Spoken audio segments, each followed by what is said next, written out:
বুঝলাম না এত সময় লাগে নাকি? এই যে চলে আসছে তো। আরে সুমন চলে আসছে মা। মা মা ভাই দেখছো মামা কি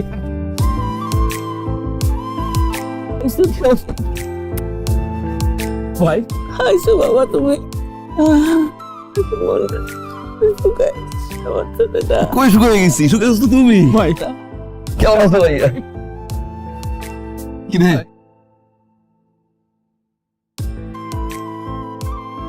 কি হয়েছো তুমি? এই বাবা ভাই এত দেরি করছো কে? কতক্ষণ ধরে ওয়েট করতেছি? 10 মিনিটের পর এত সময় লাগে নাকি? আরে বাগনি ওই যে রাস্তায় মেয়েটার সাথে দেখা। কি? না না না, চাকা পাঞ্চার হয়েছিল বাগনি। বাবা কে? আরে স্কুলে ভর্তি করে দিয়েছি বুঝছিস? আজকে সকাল থেকে সে চাচ্চু কখন আসবে, চাচ্চু কখন আসবে, চাচ্চু কখন আসবে অস্থির করে দিচ্ছে একদম। অনেক বড় হয়ে গেছে, অনেক বড় হয়ে গেছে। তোমার লাগে একজনের পরিচয় করা দিই। আসো বাবলুর বউ। সালাম করতে পারো, সালাম করতে পারো না। মাশাআল্লাহ। সালাম করলো কিছু দিবান।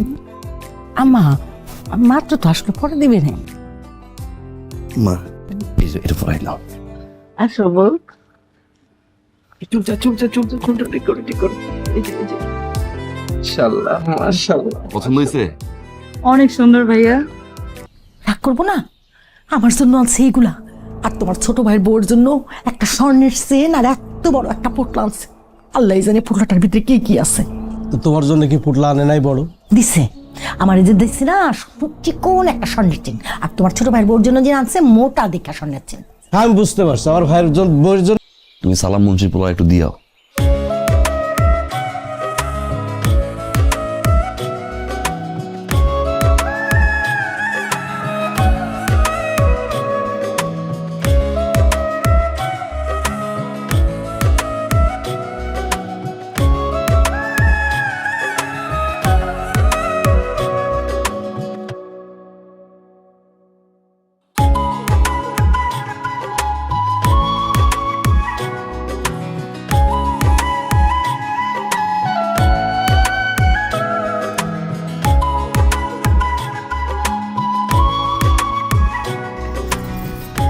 কতক্ষণ ধরে দাঁড়ায় আছি?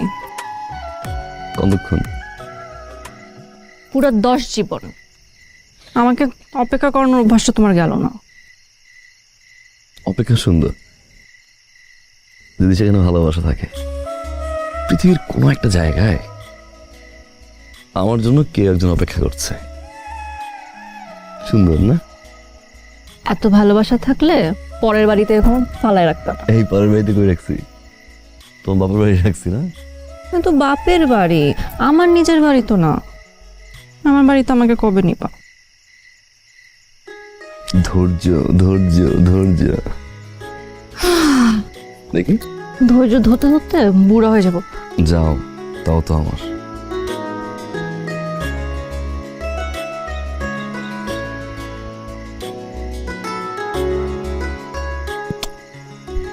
যাও, ভিসা লাগিয়ে দিলাম। পছন্দ হয়েছে? কিন্তু ভিসা লাগানোর কাজটা মুরব্বিদেরকে নিয়ে করলে ভালো না? মানে এরকম রাতের অন্ধকারে আংটি না পরায় দিনের আলোতে বাসায় এসে আংটি পরাও। ফেরত দিল পরাবো তো, সবাইকে নিয়ে ধুমধাম করে আমি আংটি পরাবো, বিয়ে করব, আয়োজন করে তারপরে বিয়ে করব। সত্যি বললাম, পড়ো পড়ে পড়ো না। বুঝছি, আবার আমার অপেক্ষার পালা শুরু।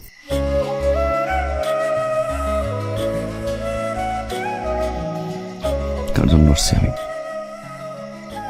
রাত অনেক হয়েছে, পরে বাবার কাছে ধরা খাইলে। শোনো না, কিছু ভুলে গেছো?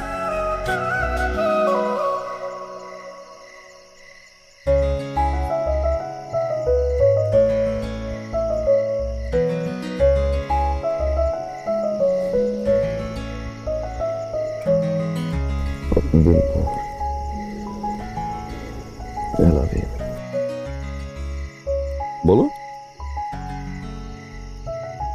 বিয়ে না হওয়া পর্যন্ত কিচ্ছু বলবো না।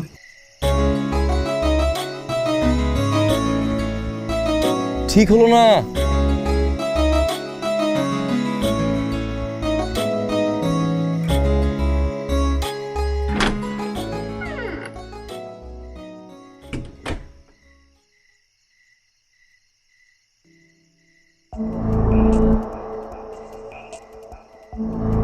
এত রাতে কোথায় গেছিলে? কোথাও না, এখানেই ছিলাম। রাত বিরেতে বাড়ির মেয়ে এভাবে বাড়ির বাইরে যাওয়ার অর্থ বাড়ির জন্য লজ্জা আর অপমানের পূর্ব শর্ত ছাড়ার কিছু না। কে ছিল? সুমন। সুমন? সুমন দেশে কবে ফিরল? আজকেই আসছে। রাতের অন্ধকারে এভাবে চোরের মতো না এসে দিনের আলোয় যদি আসতে না পারে তাহলে ওকে বলে দিও এ বাড়ির সীমানা যেন সে না মারায়। সমাজের কাছে আমি মেরুদণ্ড বাঁকা করে চলতে পারবো না। আসবে তো, ও আসবেন। কইরা আনতে।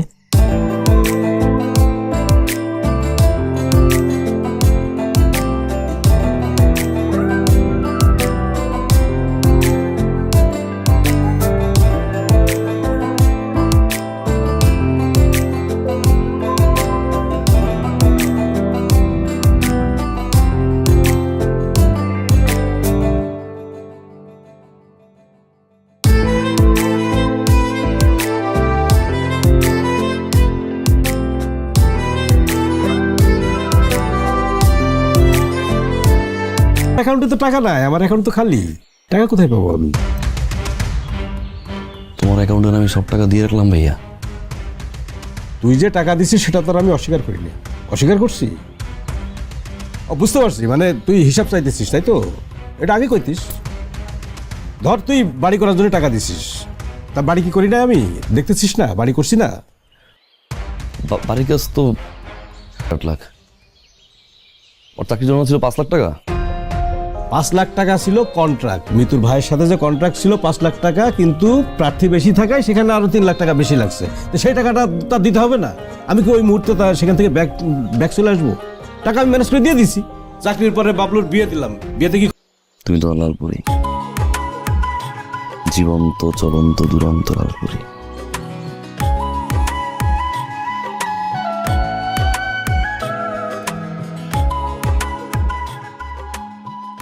এই, তুমি এত টাকা নিয়ে কই যাও? সুমনকে দিতে? পাগল হইছো? কেন? তুমি এত টাকা নিয়ে সুমনকে দিবা? সুমন কি ভাবে বলো তো? কিভাবে? আরে ও ভাববে তোমার কাছে বুঝি অনেক টাকা আছে। বাবা, তোর টাকা দিতে হবে না। আমি কি না করছি? দাও, 50,000 টাকা দাও, আর বাকিটা অভাব টাকা। বিপদে যে পড়ছি, মানুষ পড়ে সাগরে, আমি পড়ছি মহাসাগরে। বুঝছি, আমার কাছেও তো তুই লাখখানিক টাকা পাস, কিন্তু তোর ভাবি তো প্রেগনেন্ট। সামনে মাসে 7 তারিখে ডেট পড়ছে ডেলিভারি। কোন মতে 80,000 টাকা গুছাইছি। বিপদের তো হাত পা নেই, বুঝছ না? ওই টাকাতে কেমনে হাত দেই? আচ্ছা যা, তুই যেহেতু বিপদে আসোস, আমি দেখি কি করণ যায়। তুমি যে প্রেগনেন্ট তো আমি জানতাম না। এমন সময় টাকা চাওয়াটা তো বোকা হয়ে গেল। তারপর একটু দেখ না, যদি পারস 50,000 টাকা ম্যানেজ কর না। বাকিটা না হয় তুই আস্তে আস্তে দিস, দেখ না একটু। আচ্ছা ঠিক আছে, তুই যা, আমি দেখি কি করণ যায়। পারো না, মনে হইতেছে তুমি একাই টাকা কামাইতেছো আর আমি আর বড় ভাই মিলে বসে বসে টাকা উড়াইতেছি। ঠিক আছে, আমার একটা খরচ আছে না, নতুন চাকরি হয়েছে, আমি একটু সেটেল হই। শ্বশুরবাড়িতে থেকে আমাকে চাকরিটা করতে হয়, সামান্য একটা খরচ আমার ওখানে আছে না। আমার শাশুড়ি অসুস্থ, বেচারিকে নিয়ে প্রতি মাসে আমার চেক আপ করাইতে হয়। এদিকে সম্পার আবার পড়াশোনা। এখানে আছিস?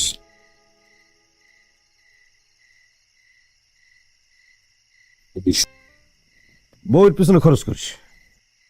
তুমি সবসময় আমাকে খোটা দাও, এই জিনিসটা আমার ভালো লাগে না। দেখছিস, একটা কথা বলা যায়? একটা কথা বলা যায়? কোনো কথা বলা যায় না। এইভাবে আসছি আর কি, বুঝছিস?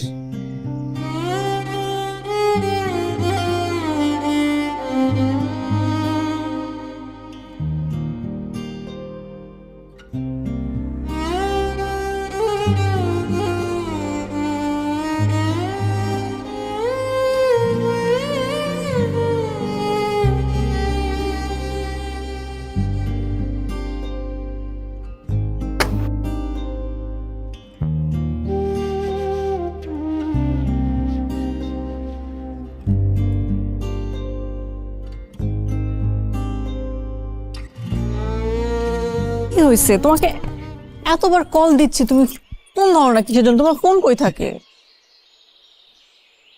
আমি তো বাইরেই আসছি। বিয়ের কয়দিন বাকি আর? তোমার তো হাব ভাব আমার ভাল লাগতেছে না। তুমি কি পালাবা নাকি? সমস্যা আছে। কি হয়েছে? কি সমস্যা? এক্সপ্লেইন করতে পারতেছি না। কাছের মানুষ ছোট হয়ে যাবে, যেটা আমি চাই না। কি হয়েছে বলো তো, খুলে বলো।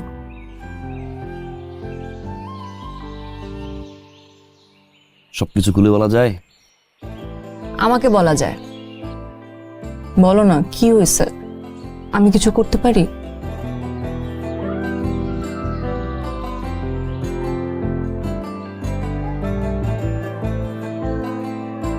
তারিন, আমি তোমাকে অনেক বেশি ভালোবাসি, এটা জানো না? জানি তো। তোমাকে ছাড়া আমি বাঁচবো না, এটাও তো জানো। একটা বছর সময় আমাকে দিবা প্লিজ। বিয়েটা 1 বছর পরে করি। মানে কি কি বলতেছো তুমি? একটা আরে তুমি কি পাগল হয়ে গেছো? মাথা ঠিক আছে তোমার?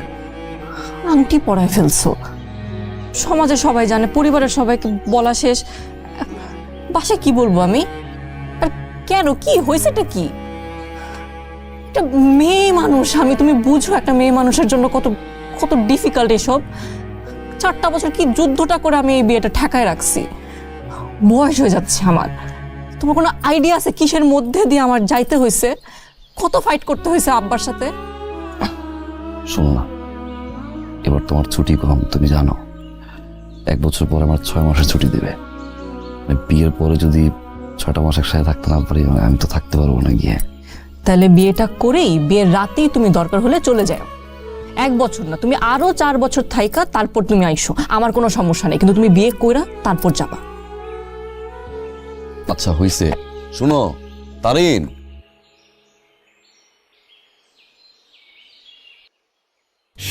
সুমন ভাই, কবে আসছেন? 17 তারিখে ভাই। কেমন আছেন ভাই? আলহামদুলিল্লাহ আছি ভালোই। ভালো তো আছেন নিশ্চয়ই জানি, কারণ আপনি বিদেশে বৈশা ধুমাইয়া টাকা কামাইতেছেন। তা কামাই রোজগার কি ভাইদের জন্য খরচ করবেন, নিজের জন্য খরচ করবেন না? তোরা যতটা বোকা আমারে ভাবস, আমি তো ততটা বোকা না। আমি যদি শিখাই দিতাম তাহলে আজকের এই পরিস্থিতি হইতো না। আই বড় ভাইয়ের কাছে জবাব চাস? কে দিছে তোর এই অধিকার? কে দিছে তোর অধিকার? তুই হিসাব চাস? কেন হিসাব চাইবি? কেন তুই হিসাব চাইবি? আসলে আমার কোনো অধিকার নাই মা, বিদেশ থাকি গাদার মতো খাটি মা। 5 বছরে যা কামাইছি সব পাঠাইছি, 18 ঘন্টা করে কাজ করি। যতবার জিগাইতা কি খাইছি, কত 5 বছরে 1 টাকা 2 টাকা না, মা 40 লাখ টাকা পাঠাইছি আমি অ্যাকাউন্টে। 40 লক্ষ টাকা! ওই 40 লক্ষ টাকা 40 লক্ষ টাকা না মা, আমার ঘর, আমার রক্ত মা, আমার ভবিষ্যৎ মা। ভাই তার বাচ্চার ভবিষ্যতের কথা চিন্তা করছে, ওর ভবিষ্যতের কথা চিন্তা করছে, আমার ভবিষ্যৎকে ভাবছে মা।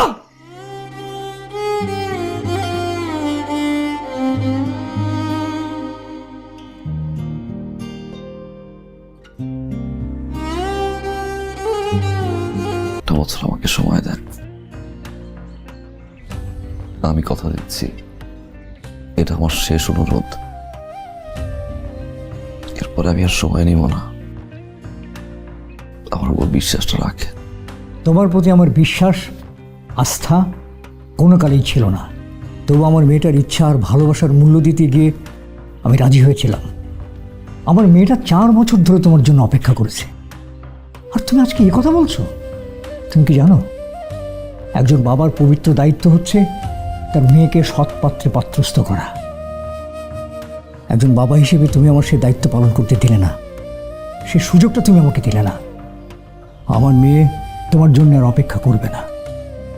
এসো।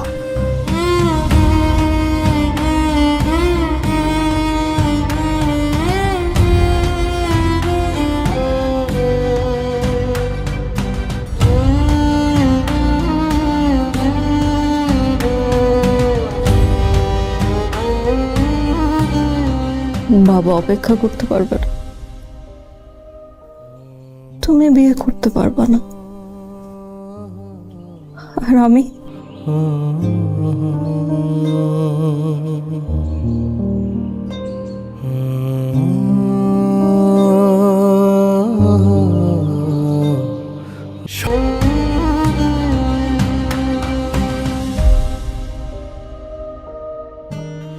নিজের শখের দাফন দিয়ে পেলাম হাহাকার,